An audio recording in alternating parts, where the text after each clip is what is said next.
It's Friday, November 6, 2020. I wanted to make this video this evening, and I just wanted to talk with all of you and share with all of you what I'm thinking and quite possibly reinforce some of your thoughts. We are at a place that we have never been to ever in the history of America. When you speak about uncharted, murky waters, here we are. And these waters are about to get very, very turbulent.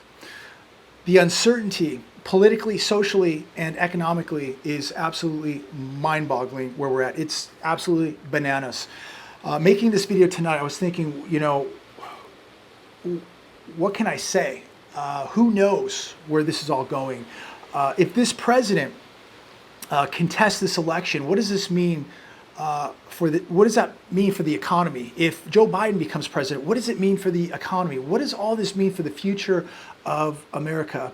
And I know that there's people out there that could care less about what's going on, but this is going to affect everybody in the world.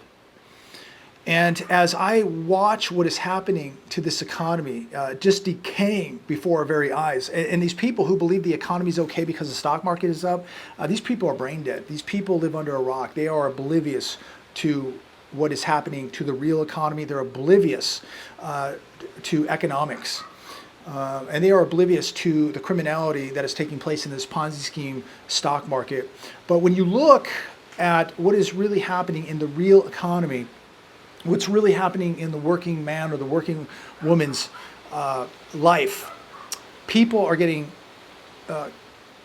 wage cuts, they're losing jobs, they're falling farther and farther behind in debt, and now here we are in a place we've never ever been to. You talk about the perfect storm.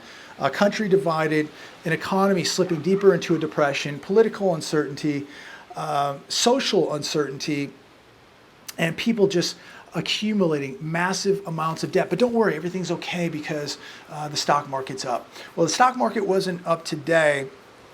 And now with this uncertainty, and now knowing that we're not going to see any stimulus help here in 2020, what does that mean for these markets? What does that mean for the average American if they do not get stimulus? If these markets and the typical average American doesn't get a stimulus check, what does this mean? What is this going to do to holiday shopping this year, where so many people and so many jobs and side hustles depend on the holiday season? This is really going to get crazy, ladies and gentlemen. And as I read articles like the one I'm reading right here, CNBC, more than 13 million people could lose their unemployment benefits at the end of December. And in this article, it states, as state unemployment ran out, people were able to extend it through PUA, Pandemic Unemployment Assistance, or PEUC, Pandemic Emergency Unemployment Compensation. 13.3 million people were claiming extended jobless benefits under one of these two programs. These programs expire December 20th. What are these people going to do?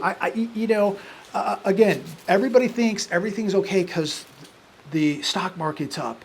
Everything's okay because the person on CNBC or the person on Fox in the fancy suit says the stock market's going to go, to the moon. You need to be buying into this Ponzi scheme. These corporate shills who get paid to bamboozle you to buy into the stock market, backed by nothing but the Fed continuing to inject money into it. Remember, 40% of these companies in the stock market are zombie companies. They're not even making a profit. If it wasn't for the five tech companies, this whole thing would have already imploded. If it wasn't for 0% interest rates, if it wasn't for the Fed jumping in and propping it up every time we go over a speed bump in these markets would have already imploded. They're fake. It's an illusion. And, there's people telling me how much money they're making in the market, but they don't have any of it in their hands. If you are making money, I hope you're pulling some profits and buying real assets, because the music is going to come to an end very, very soon. And when it does, people are going to be running to the exits. They're going to be selling as fast as they can. But guess what? There will be no buyers. So if you are making money, God bless you. But I hope you're taking some profits and buying real assets. So much of what we are seeing on the television in this economy with employment, is a pure illusion, manipulation. And when we hear about job creation, CNBC today, 530,000 jobs added in October.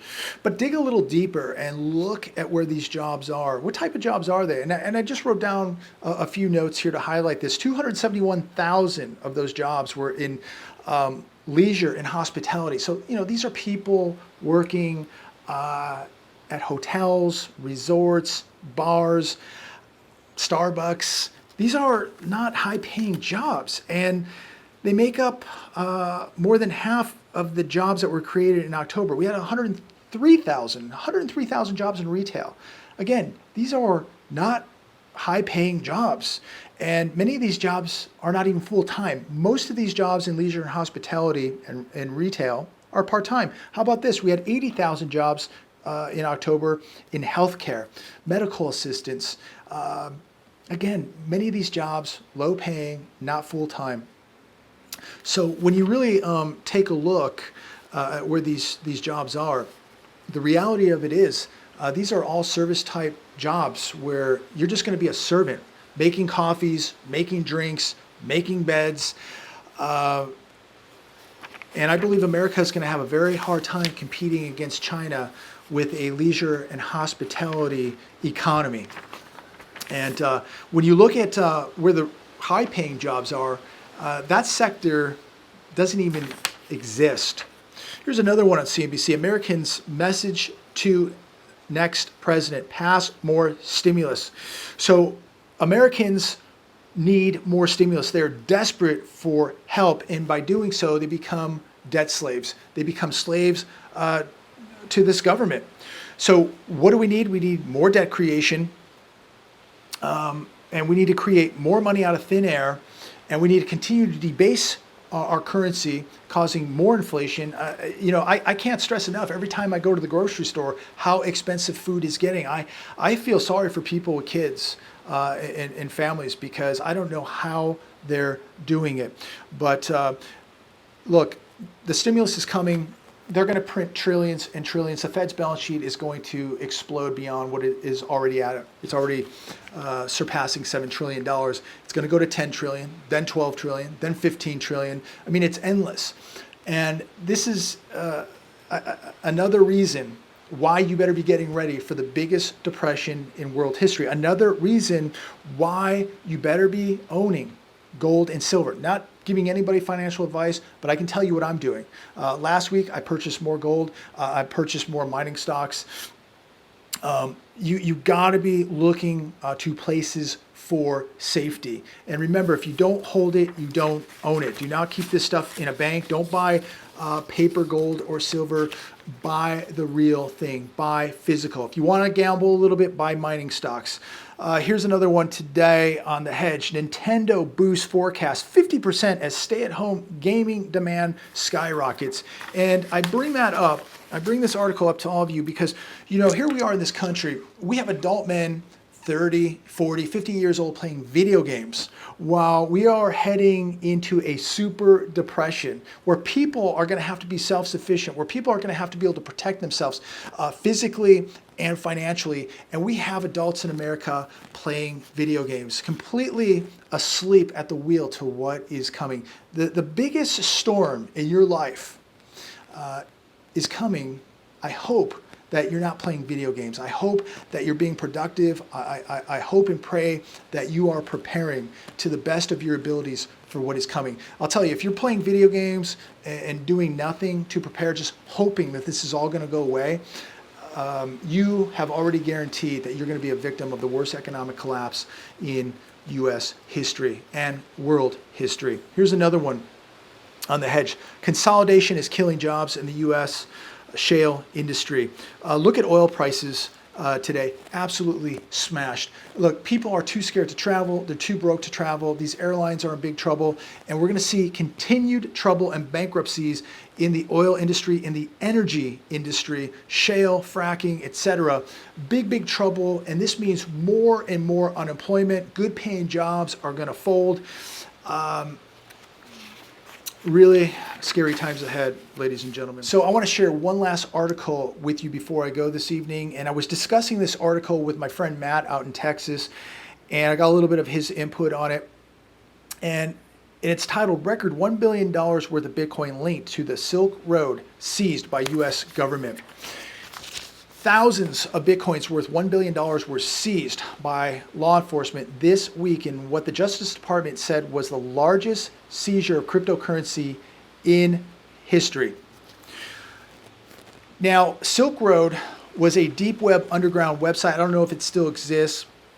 It was created by Ross Ulbricht. And a hacker transferred the Bitcoins, stole the Bitcoins from Ross Ulbricht, roughly about 70,000 coins. The U.S. government used a firm called Chain Analysts, I think it's Chain Analysts, to track down the stolen Bitcoins. Now the U.S. government owns $1 billion of Bitcoin, 70,000 coins. So what is the government now going to do with the Bitcoins? More than likely, they will auction them off. They will more than likely flood the market. And this is just a story here that basically reinforces what we all believe in. If you don't hold it, you don't own it. And I'm not bashing Bitcoin. If you're diversified and you own cryptos, great. If you own gold and silver, great. If you own food and water and etc., great. I think diversification is phenomenal. I'm not telling anybody not to own cryptos or Bitcoin. But the moral of the story is if you don't hold it, you don't own it. And if Ross Ulbricht can be hacked, you can be hacked, I can be hacked. And that doesn't mean that you shouldn't own some of it, but I do believe that you need to own real assets that you can store in places that you can get to. Because if Mr. Ulbricht can be hacked, you can be hacked. If the U.S. government can basically hack the hacker, what does that mean? And if the U.S. government now can seize all this Bitcoin and then flood the market with all this Bitcoin, pushing the price of Bitcoin down, they can now manipulate the Bitcoin market. Let me know what you think about that. I was talking to my friend Matt, and he was once a big believer in cryptos, but is a much more firm believer in gold and silver. Again, not bashing Bitcoin. I see the positives, but I also understand the power of actually holding something in your hands and having access to it. Now remember, you got to have gold and you got to have silver in order to have a computer. In order for a computer to operate, you must have gold and silver in order to build those computers. Those components need gold and silver. So without gold and silver, there is no Bitcoin. There is no internet. There is no web. So without gold and silver, the two most undervalued assets on planet Earth, there is no cryptocurrency. There is no internet. None of this exists. So remember the power of gold and silver. And look, at the end of the day, people are looking for alternatives. They're looking for options. We all know that the dollar is on borrowed time. That's why gold and silver are doing what they are doing. They are smashing the stock market. They are smashing the US dollar. People are looking at options like cryptocurrencies, like Bitcoin, like gold, like silver, and you should be too. The further out of the system you are, the more detached from the system, the safer you're going to be and the better your chances of surviving this mess. Because the people who are completely doubling down into these markets, who believe in the financial institutions, who believe in the US dollar, these people are going to get smashed. And they can laugh now and they can believe everything's going to be okay because the Fed's just going to come in and save the markets whenever there's trouble. These corporations who thought it was more important to buy back stock, their own stock, than to put money away, sooner or later, those Fed injections aren't going to work, because when you debase the currency enough, you can print it from here to the moon and it's worthless medicine. It's going to have no effect on the patient whatsoever. The Fed is going to get themselves in very, very big trouble here. They're getting themselves in a corner. Look, we're at 0% interest rates. They're printing money hand over fist. That's all they can do. What happens when people begin to lose faith in the currency, when the world loses faith in the currency? It's a race to the bottom. Yes, the dollar will probably be the last one, but they're all racing to the bottom, and that includes the US dollar.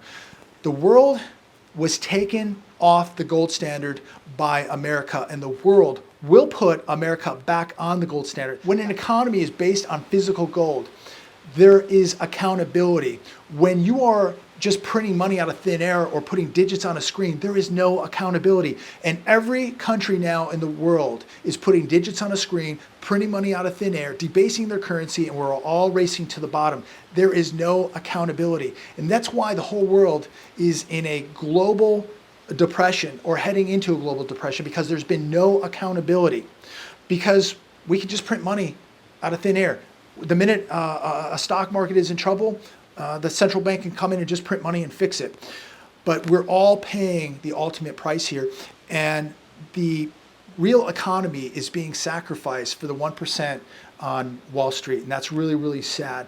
But you really got to start thinking like a central bank. You better start thinking like the 1%. You better start thinking about holding assets. You better think about detaching from the system. Look, these people all have islands to run to. They all have, 300 and 400 foot, 500 foot yachts. They all have private jets. They all have security teams. They all have ranches. They all have friends. They all have a network. While the typical American is playing video games, gambling on Robinhood, and believing that everything's going to be okay because the government will just come in and paper over everything, just like they did in 2008.